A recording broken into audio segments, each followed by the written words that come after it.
Hey guys, Bipolar Barbie here, and today I wanted to do a video on the causes of depression, because knowing about the causes and risk factors for depression can help you understand why depression occurs, whether or not you have it, and how to deal with it. It's also something that I think is really important for treatment, so to understand the underlying cause of your depression is something that like your doctors or health professionals need to do. And there also might be multiple underlying causes. I know I have bipolar depression, BPD depression, PMDD depression, and that I experience them differently, but I can picture them clearly in my mind. I know the different experiences, and each one is treated sort of differently, although in the end you end up with like a combination of treatments. So I just wanted to go through a few things, because there are a range of like contributing factors that can lead to depression. They can be like genetics, especially if you have a family history of mental illness, which can often be like biochemical factors in brain chemistry. Now, whether that's like drug induced or trauma induced or just genetic, it can be caused by like an illness as well. Some people are predisposed to it just because of their personality style or like the way that they were brought up. It also, like, aging can be a factor, particularly with nutrient deficient types of depression. And also like long-term pressures, the build-up of being in abusive relationships, bullying, like work stress, general life stress, or just like specific stressful or traumatic events can all be factors in causing depression. Now, I really love this quote from Dr. Phil, where he talks about whether or not you should like medicate depression. He says some people have like really true biological mental illnesses that need treatment and medical intervention. He said, but a lot of the symptoms, like feeling, overwhelmed with life, like if you're in pain, your body or your mind is generally telling you that something is wrong. Like if you're going through a divorce, or you're in a shitty job, you're in a shitty abusive situation, then like you should feel pain. That should be uncomfortable. And there's no point trying to medicate something like that, because that's, it's like numbing you to the actual problem that's going on. And I think some people do that. They're in a shitty relationship, and instead of leaving, they just decide to medicate or think that there's something wrong with them. And I think that happens far too often in our society. So that's something that we really need to be aware of. And don't worry, I've fallen into that trap as well. So that's something that we really need to look at as well. Like, you can't possibly have stability in life if you have an unstable life. You can't be happy if there's all of this shit in there that's making you unhappy. So it's important to like get rid of that, as well as deal with like the underlying risk factors. And another underlying risk factor can also be like pregnancy and postnatal kind of depression. But I haven't had to worry with that, thank God. But I do know a lot of women that have struggled with that. And if you are planning on becoming pregnant, knowing your risk factors and the causes for depression can really help you, work out the best course of treatment, like, and support you during that process. And I think in general, it's important for people to understand that depression is not a personal weakness. It's not a failure, and it is not all in the mind. Each of us are unique, and we respond differently to different environmental factors, social, psychological triggers. I think there's a fascinating documentary on the triplets that was separated at birth. I know there's a Netflix documentary on it, and they're separated at birth, and they realized later in life that this was actually an experiment that was done by this psychological organization in partnership with this adoption agency, where they were looking for like twins and triplets to be separated. And like they sort of went to a poor family, a middle class family, and a rich family, and they really wanted to see whether there was like biological or like sociological differences between these people, especially psychologically, because they were predisposed to mental illness because there was genetic factors. And sadly, one of the twins actually had taken his life. But it's a very fascinating documentary. If you haven't seen it, you should definitely watch it. And it's like, yeah, it's sort of, they haven't released the the information or the findings from this study yet. And I think there's like rules, like all of the information's being held at this university, like just in boxes, and it's not allowed to be released and like for 80 years until everyone in the study has died. And it's crazy, they were petitioning to get it. Insane.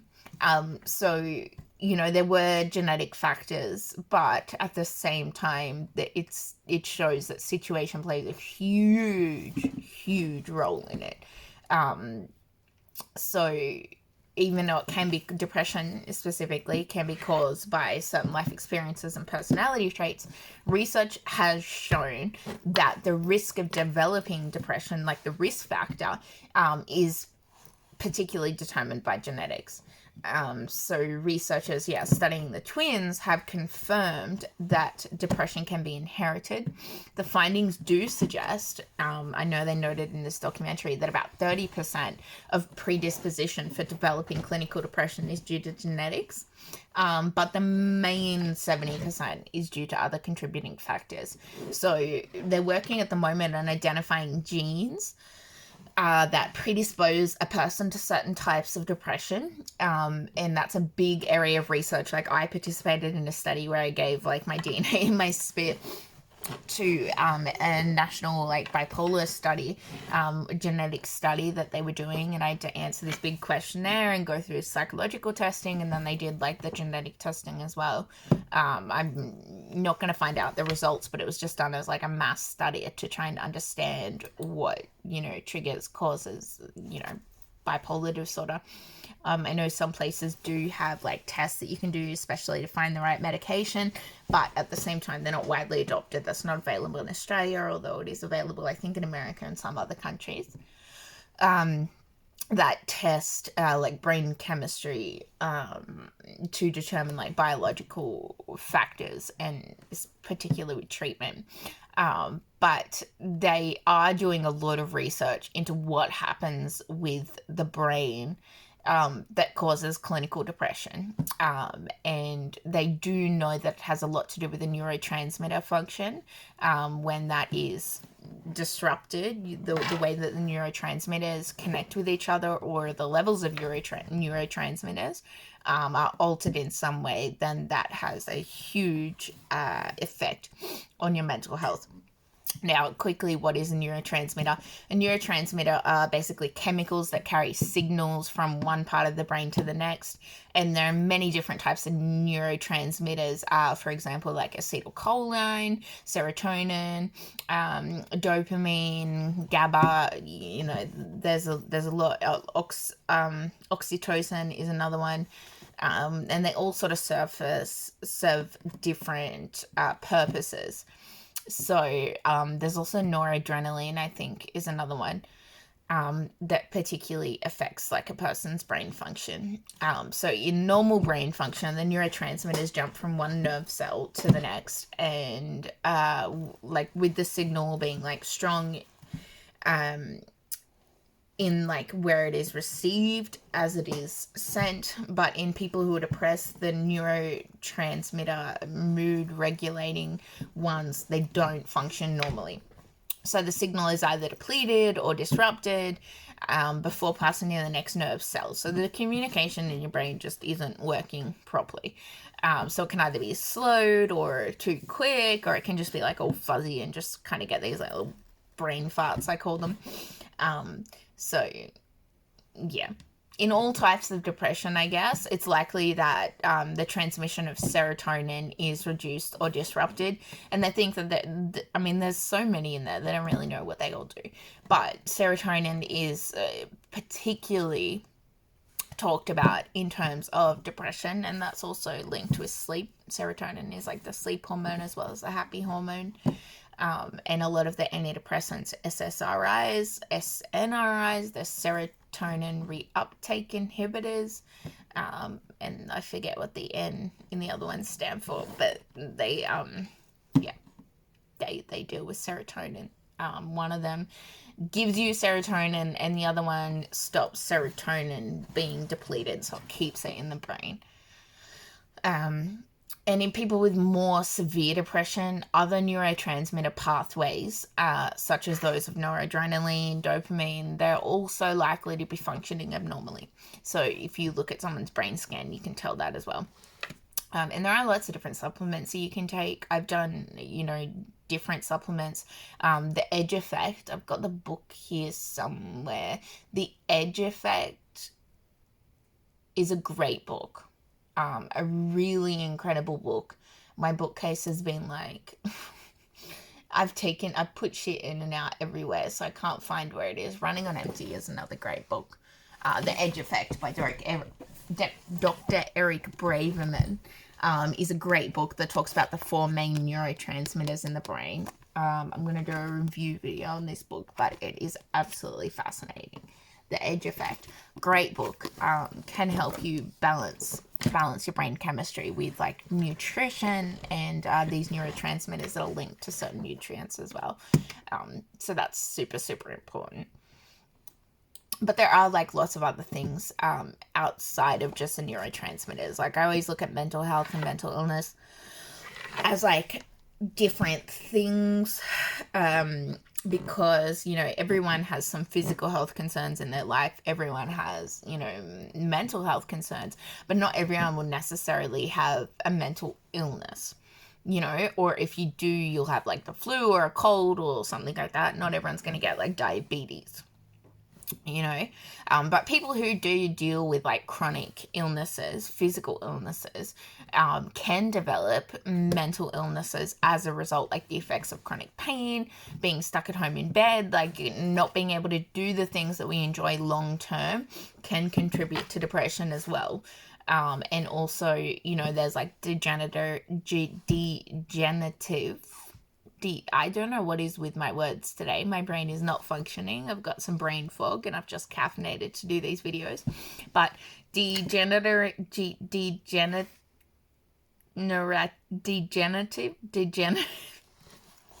whatever. When you get old, you get neurological disorders.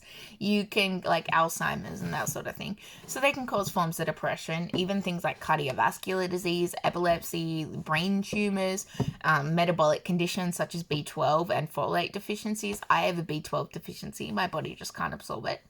So I take B12 injections. And there's also things like thyroid problems, diabetes, which are endocrine disorders, and some forms of cancers like pancreatic cancer and lung cancer. Their studies have shown that people with these types of compromised immune system functions can play a role in the emergence of depression, or people getting depression, whether it's like the problems associated with being chronically ill or actually just the effect that it has on your physical body as well. And some people, with the personality and temperament can contribute to depression. Certain personality types are more at risk of developing depression than others. Some people have a depressed personality, and my psychiatrist has accused me of that before, and my psychologist was like, no way that you are a depressed personality. But I do know people that just have a general depressed personality and they have their whole lives. So there's like people who are like anxious or worrying. Those types of personality types are highly strung and they're tense and they're nervy and they're prone to stewing over things. So they're more likely to get depression. People who are irritable, that personality style, they're like easily rattled. They have a low tolerance for frustration for themselves and other people. And then there's like the socially avoidant type people. So I think we all know who those are. People who are shy, they avoid contact in social situations due to fear or other limitations that they may have. They're being exposed or criticized a lot by others, or even just like the perception that they are. Those people who like reserved, like they're wary of getting too close to other people, which makes them vulnerable and depressed. And also like social isolation can cause depression, because they revert into those like inner worlds of themselves. And then there's probably the personality style that I relate to the most, which is like self-critical, where I have like low self-esteem and I always give myself a hard time and I have such big success drive. So not, reaching my potential is really destructive and annoying, and makes me quite depressed and down about myself. It also makes me really hypersensitive to rejection. you know, I'm really hypersensitive in my relationships, and just the perception of others rejecting me or demeaning me. I have a really sore throat. Maybe I've been talking too much today. But I guess, like, just because someone has those personality styles, it doesn't necessarily mean that they will develop depression. It just means that people with those thinking styles, those personality styles, they're, you know, they can be a contributing factor. They're more likely to have depression statistically, you know. Just as, like, as we get older, we're more likely to have forms of depression as well, because those neurotransmitters can deplete. And again, this book, it does a really interesting chapter on, like, aging and the depletion of neurotransmitters and how that can affect, like, your mood and all other parts of your body. You know, things like dementia, where some elderly people will experience severe depression for the first time after developing dementia, or just generally, like, my best friend's grandma, she just has, like, given up on life. Like, her wish every year on her birthday is that it'll be her last. Like, it's just, she's just in bed all the time. She's just like, I can't really, I don't have a quality of life, therefore I don't want to kind of live anymore. So I think that's really, really quite common. As are strokes and people with high blood pressure, but I think that comes down to, like, their brain doing something weird. So yeah, I think, like, that's either, like, stress induced, like physical stress or mental stress. And although that's, like, a part of all of our lives, and, like, nearly everyone can be stressed at some point in certain lives events, but people who are stressed are more likely to become depressed, I think, because they physically run down. And, you know, I heard a quote, like, money doesn't guarantee happiness, but a lack of money guarantees unhappiness. You know, having money problems or, like, unemployment, all of those things are really going to affect your quality of life. And a poor quality of life is one of the leading causes of depression and also drug and alcohol dependency. For addiction, that's, you know, like, the main cause is a low quality of life. Is pretty much observed with most people who have some form of addiction, which is really interesting. And studies have shown that the way to fix addiction is to help people get a better quality of life, which is often not done, but that's a whole rant for another day. So yeah, that's probably something that I should add. You know, drug and alcohol addiction, what came first, the chicken or the egg? That can cause depression as well. Or is someone depressed and then they develop a drug and alcohol addiction? I don't know. Let me know in the comments below what you think is the thing. But past life stresses, I guess, like, life stress can just destroy anything for everyone. So if you've had long-standing stress in your life, you know, then you're definitely at risk of developing depression. Like, having an uncaring or abusive parent or partner is an example of, like, past stress that, you know, can haunt you really for the rest of your life and cause kind of the development of depression. And a lot of childhood trauma, like lack of parental care, can result in the child developing, like, low self-esteem and being vulnerable to depression later in life. And there is a fascinating book, actually, Running on Empty by Joyce Webb, PhD. She is a clinical psychologist, and she runs this really fascinating book on how, you know, parenting styles can really cause psychological issues in people. And it's not necessarily you've got a bad parent, it's just in the way that they went about parenting didn't suit you, or, you know, kind of failed you in some way. Because that can sometimes be an argument that you have with a lot of people. It's like perceived abuse, like emotional neglect, can be a really significant trigger for depression and stuff later in life, even though you didn't have, like, a significant difficult life event, you know, especially in your childhood. Someone may not have died, but, you know, you just feel the grief of a relationship that you never had. And that type of grief, whether it be breaking up of a relationship, divorce, losing your job, shame due to not living up to your own or others' expectations, like all of those sorts of things are really difficult life events. And you know that there's different severities within that too. So you know, not everyone going through those will get depressed, but it's, you know, it's not up to us to decide what is a significant stressor for a person, because, you know, it could have a particular meaning to them. You know, it could trigger someone in a different way to how it would trigger you, or how you think that you would respond to it. So, you know, there's a lot of compounding trauma, I think, that people don't really pay that much attention to, that can build up over time. So those are just like some of the things, or a lot of the things that can cause mental illness. And I guess like I'd probably add the not having family support, not having the support of loved ones, not feeling connected, not having your emotional needs met.